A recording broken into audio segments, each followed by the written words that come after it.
Bonjour, pour finir la série de vidéos sur l'union à Dieu, je vais vous parler de saint François d'Assise. Je vais vous lire un truc. Il priait continuellement en essayant de se cacher, mais les frères le suivaient et l'observaient de loin. Quand il priait, il ne voulait ni s'asseoir ni même s'appuyer sur une cloison. On l'entendait parler avec notre Seigneur, la Sainte Vierge et les saints.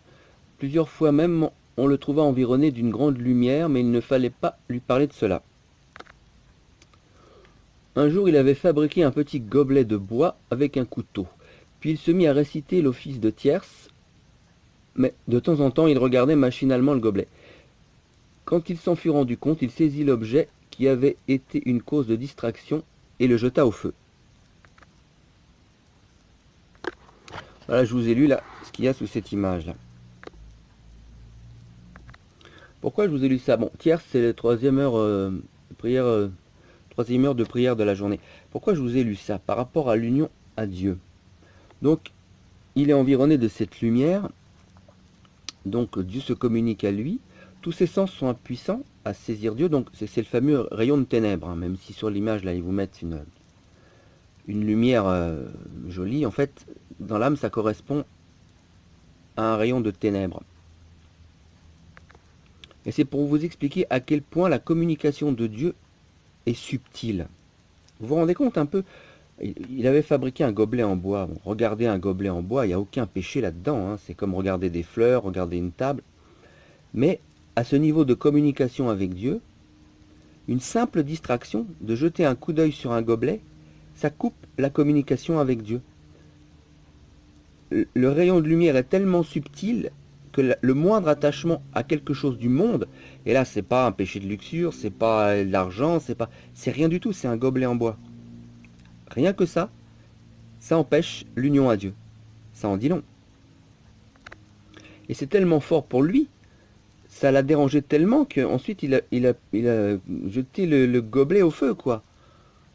Ça l'empêchait de recevoir le, le rayon de lumière de Dieu. Voilà, ça explique que Dieu nous détache de tout, de nos sens, des puissances de notre âme. Hein, et donc comme conclusion, c'est ça va tellement loin et la communication est tellement subtile, c'est-à-dire insaisissable, que la simple distraction d'un gobelet en bois, au moment où Dieu te parle, ça fait rupture avec, je sais plus, avec la communication avec Dieu. Je ne sais plus quelle sainte qui disait, elle avait une vision de Jésus, et elle disait, donc c'est un peu ce type-là, même si une vision c'est un peu plus bas, si tu vois avec les yeux, ou si c'est une vision intérieure c'est un peu plus haut, elle disait que elle ne pouvait absolument plus rien bouger, même pas le petit doigt, et elle avait l'impression que si elle bougeait quelque chose, Jésus allait s'en aller. C'est toujours, voilà, si autre chose, si on a une distraction, ça fait rupture avec Dieu. L'union à Dieu est remise à plus tard. C'est incroyable ça. Nos sens humains sont tellement incapables de saisir Dieu que la moindre petite imperfection, ça fait rupture.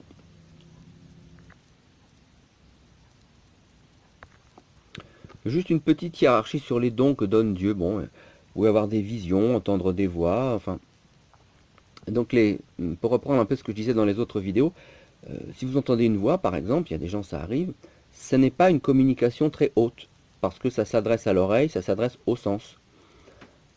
Pareil pour une vision, si c'est une vision dans un rêve, ou tout ça, c'est très bien, mais ce sont des communications de l'ordre du sensible, donc elles sont basses.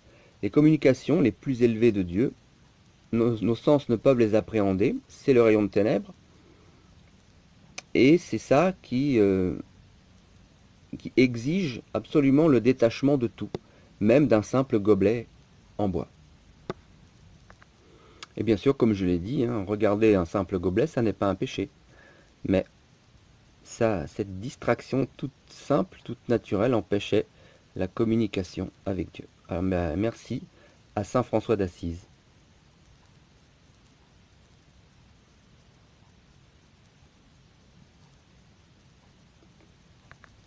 Voilà, et que saint François d'Assise intercède pour nous auprès de Dieu.